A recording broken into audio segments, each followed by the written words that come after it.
Hey gang, welcome back to my channel. I'm Moriarty, this is Unabridged, and today we're going to talk about my April book haul. So yes, I know it's only like the 12th of April, but I've already bought 6 books, and I'm currently reading one of them, so we'll see how this goes. Let's talk about the books that I picked up. All of these books are from Barnes & Noble. The first book I want to talk about is called Falling Toward the Moon by Robert M. Drake and R.H. Sin. The back just says you must fall before you land. I believe it's a poetry book. I've only read a couple poetry books, and both of them were by... I read 2 poetry books, and they were both by this author here, Milk and Honey, and then the follow-up to this. I loved the poetry in this, and it made me want to read more poetry novels, and then I saw this. And I was like, oh, it's kind of cute. I haven't come across any illustrations yet, but I'm about that way through. I started it today. And it's just little, like, short poetries and blurbs. And I'm excited to see what they talk about. The next book I picked up is kind of small. Hello, Mama-chan. Thanks so much for joining us. And it's called The Thing She's Seen by Amberlynn and Ezekiel Quemolina. And the front says, does only the beginning. And I actually have that tattooed on me, so I had to pick it up. The back says, a fire of unknown origin. Hi, Moma-chan. Unknown origin and a dead body charred beyond recognition ought to set off some alarms, but the local police deem it a tragic accident and want to move on. The only ones investigating are Beth Teller and her father, and no one's listening to Beth. Well, no one can actually hear Beth aside from her father, not since she died. But Beth is still here, and she sees things and people that others miss, like Isabel Catching, a potential witness. Aboriginal by birth, like Beth, Isabel seems lost and isolated in the world, and the riddles she speaks in, tales of glass-eyed monsters and stolen girls, are easily disregarded. It will be up to Beth to see the truth, and to convince her father that something dark lies deep in the heart of this Australian town. Excited about that. Super short. It weighs in at 193 pages. The next book I picked up is by Joelle Charbonneau, and it's called Time Bomb. And the back says, 6 students, 1 school, and time is running out. Diana, Frankie, Tad, Kaz, and Z, and Rashid couldn't be more different. But before the morning's over, all 6 have one thing in common. They're trapped in a school that's been rocked by a bombing. When they hear on the radio that the bomber's still inside, they must decide whether they'll turn on one another or work together to get out alive. Told from multiple perspectives, this emotional thriller from the author of the heart-pounding Testing trilogy keeps you guessing until the final pages. Who is the real culprit, and what sparked the time bomb that had been waiting to go off? And one of the reviews said a keenly crafted thriller, so excited about that. This boy is a little chunky, and he comes in at 340 pages. The next book I picked up is by Jessie Q. Sutanto, and if that sounds familiar, they are the author of The Obsession. Haven't read it, but it's been on my library list for a while, so once it comes in, hopefully I'll get around to it. The front cover says she's a liar, a cheater, a murderer, and it's only her first semester. And I love that it's got like a pen, and then it's like a scalpel knife guy. And then the back says, in a deadly game of cat and mouse, no one wants to be the prey.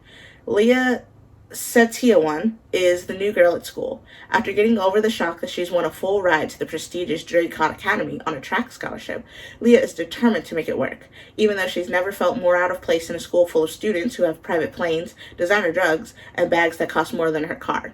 But Draycott isn't as shiny and beautiful as the brochures say. There's something rotten at its core, something that is already starting to corrupt Leah. When a dead girl is discovered in the classroom of the teacher who is determined to see Leah fail, she tries to get to the bottom of what could have happened. But as Leah digs deeper into Draycott's secrets, she realizes everyone in her life and at the school had something to hide. If she doesn't learn how to beat them at their own twisted game, she'll be the next girl to wind up dead.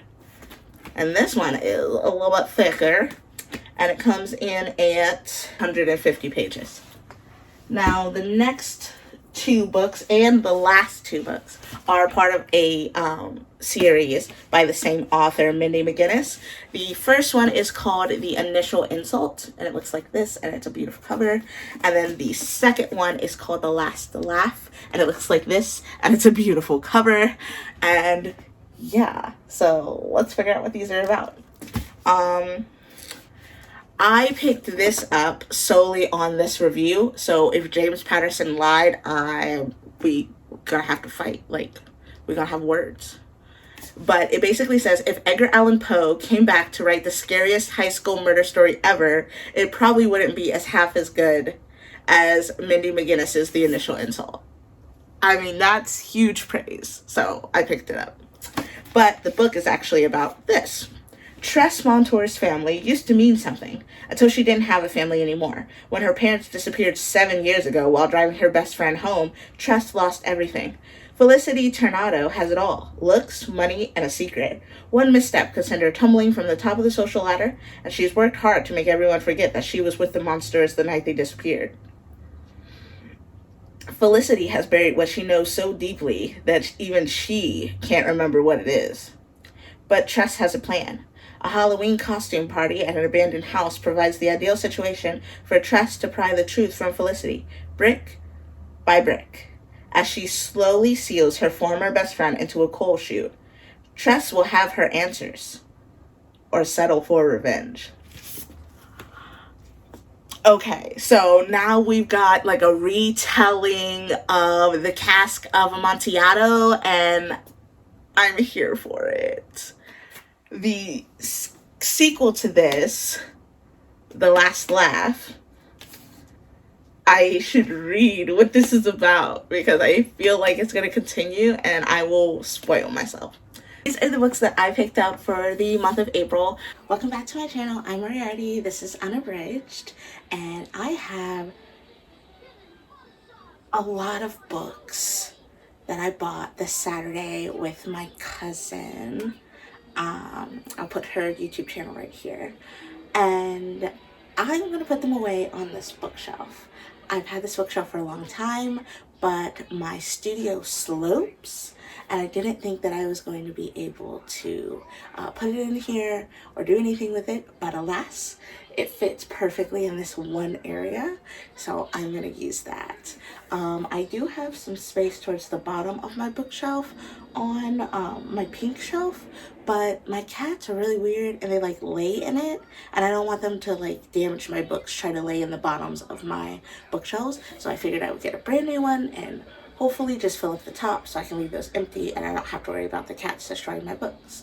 So I figured it would be kind of fun to do like a time lapse setting up my book shelf kind of thing, seeing as I don't really do a lot of those. So you can see like a good portion of it, but I'm just gonna turn it. Yeah. So you can like see it as I put stuff away, and then yeah, just kind of like a little vlog, get my bookshelf ready for view kind of deal. So come join me. So these books are from Half Price Books and Barnes & Noble. They were bought on the 16th of April. They are part of an April book haul, but I already filmed my April book haul because I thought I was only going to buy books once this month, and then turns out that my cousin was really into books and that's all she wanted for her birthday, so we took her book shopping. Of course, I couldn't resist the books, so I also got the books, and here we are. So yeah, I guess we just hop into it and we'll go from there, I guess. Okay,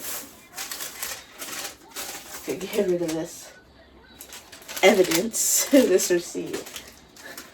No one can know how much I spent.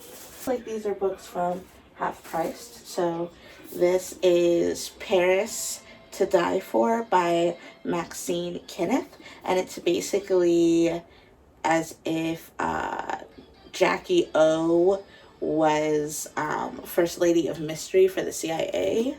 I got it on clearance, so we're just gonna put her right there. She looks pretty. Warlock Holmes. This is book 2, The Hellhound of the Baskervilles by G.S. Denning. I have the first one. I'm about halfway through. But when I saw that they had the second one, I was like, oh, I can't leave that behind. The next book is The Dante Club by Matthew Pearl. And it says, The Dante Club is a carefully plotted, imaginatively shaped, and stylistically credible whodunit of unusual class and intellect. The writing is passionate, and the narrative is driven. So, it sounded good to me. And that is by Matthew Pearl. I think I said that already. And it is called Consensual Hex. It's a novel by Amanda Harlow.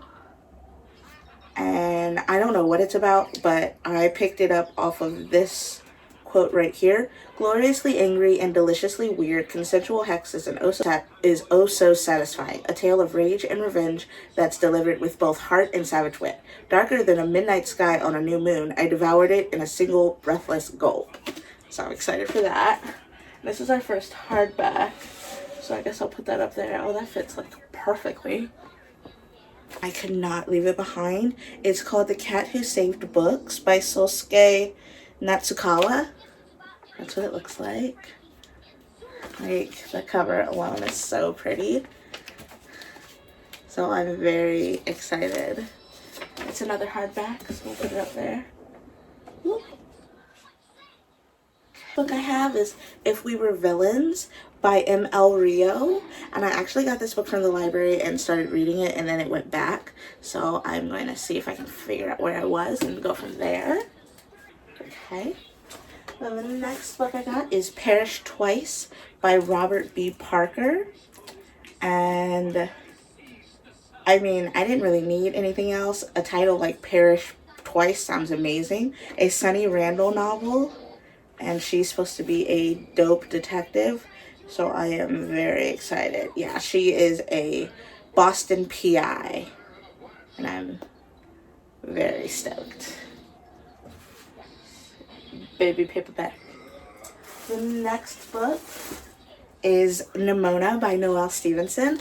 I read this. I loved this. I actually have a review of it up on Goodreads, but I read it from the library and I never got my own edition, so now I have one of my own, and I think I'll put it right next to If We Were Villains. Oh, it's even taller than If We Were Villains, so we'll go here. Okay. Anatomy, a Love Story. Oh, my books are falling. By Dana Schwartz, and it looks like this. And it is gorgeous. And it is about it's a gothic tale full of mystery and romance. Hazel Sennett is a lady who wants to be a surgeon more than she wants to marry, and Jack Currer is a resurrection man who's just trying to survive in a city where it's too easy to die. So I'm excited about that, and it's hardback, so we'll put it up there with them. The clearance section as well, The Indian Mummy Mystery by Troy Nesbitt. Hella old, but I was like, oh, it's giving me like Hardy Boys vibes, so figured that I would get it. It was less than $1. 280 pages. It's very yellow and it smells like an old book. Yeah, it doesn't even have a publishing date in it. It's a Whitman Publishing Company from Racine, Wisconsin. Yeah, but there's literally no date on when it was published. Wow. Okay. Well, I'll have to do a little bit more research in it. Technically, it's a hardback, so it'll go up there. Poetry. I've been getting into reading more poetry lately, so this is Views of Jeopardy by Jack Gilbert. It is super tiny, but I'm very excited to read it. We'll put it with the paperbacks. This one is Soft Thorns by Bridget Deval, and this is also poetry. And it says, the poetry living within these pages tells stories of love and heartbreak, freedom and oppression, sexual assault and sexism, hope and humanity. Our darkest times are where we learn how to heal. So here are some of mine. So I'm very excited to read that. Put that with our hardbacks. Another poetry book, How to Cure a Ghost by Faria Roizen, I think. But this is a debut collection of poetry, fearlessly illuminating experiences as a young queer Muslim femme navigating the vibrant, intimate joys and paralyzing obstacles of her intersectionality. She writes fearlessly about the pain and strength required to reach the ever-elusive idea of self-acceptance. Put that up there with our paperbacks. It's in Noble. And this is the Noodle Shop Mystery by Vivian Chen. And I picked up Death by Dumpling, which looks like this. Dim Sum of All Fears. And Murder Lemaine. So I'm very excited to start these. Okay. Let's see. These guys are small, so we'll do some of these.